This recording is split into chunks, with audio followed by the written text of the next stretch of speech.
It was just supposed to be a night at a cheap roadside hotel. A momentary inconvenience. Nothing more. But sometimes fate places us in places we're not supposed to be, with people we're not supposed to feel things for. And sometimes, we don't resist.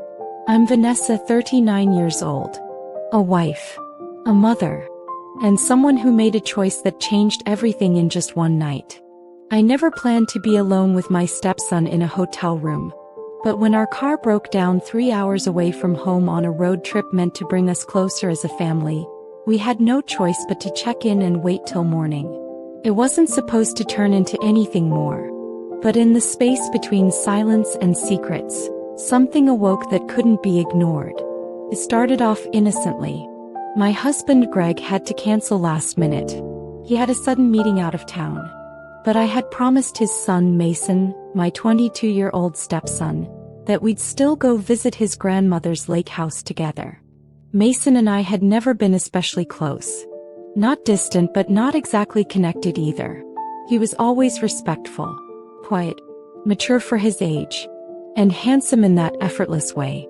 I never noticed that before. But I did on that day. Maybe it was the way he held the door open. Maybe it was the confidence in how he spoke. Or maybe it was just that we were finally alone. The drive was smooth until around 6 p.m. when the engine began sputtering.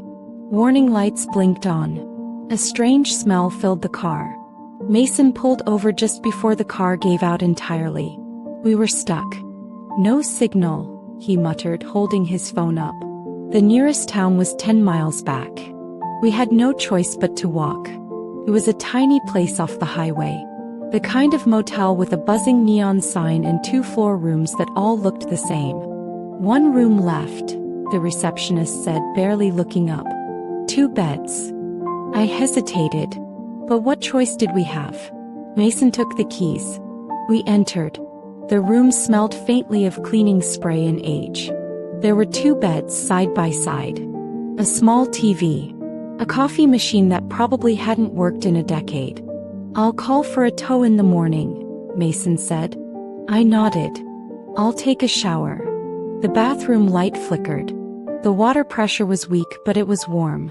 When I came out, wrapped in a towel, Mason was sitting on his bed, scrolling through his phone. He looked up and looked away quickly. But in that glance, something changed. I got dressed quietly, slipping into a tank top and loose shorts. We ordered cheap takeout. Ate on the edge of our beds. Watched an old movie in silence. At one point, Mason laughed at a scene. You have a nice laugh, I said before thinking. He looked at me. Eyes deeper than I'd noticed before. So do you. Silence again. Except it wasn't empty. It was loaded. It was around midnight. I couldn't sleep. I kept tossing. The room felt too hot. I got up to get water. Mason was awake too. You okay? He asked. Just restless. He got up too. Walked over. We were inches apart. The moonlight made everything look softer. I never realized how beautiful you are, he whispered. I should have stopped it. Should have scolded him. I reached up and touched his face. His lips found mine. Soft. Slow. Forbidden. And we didn't stop. I woke up in his arms. Reality hit like a truck. We didn't speak for 5 minutes. Then he whispered, Are you okay? I nodded even though I wasn't sure. We can't tell anyone. I know. But secrets have a weight. And mine was already crushing me. The car was towed. Repaired. We drove in silence. Back home, Greg greeted us like nothing happened. Mason acted normal. Like a switch had flipped. But I wasn't normal. I couldn't stop replaying it. I started craving him. The glances. The nearness. Every time Greg left the house, I felt the tension rise. Then one night, Mason came into the kitchen late. You're thinking about it too, aren't you? He asked. I nodded. And then, again. It became a pattern. Greg traveled a lot. We pretended. But the pretending got harder. Because it wasn't just desire anymore. It was something else. Something dangerous. One night, Greg came home early. Mason was in my room. We barely avoided disaster. That night I told him we had to stop. Tears in his eyes. And mine. But he said, "You're the only person who sees me. Really sees me."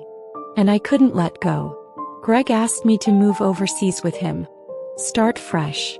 I said yes. Mason didn't speak to me for days. Then he slipped a note under my door. "You were the first person I loved. And maybe the last." We left.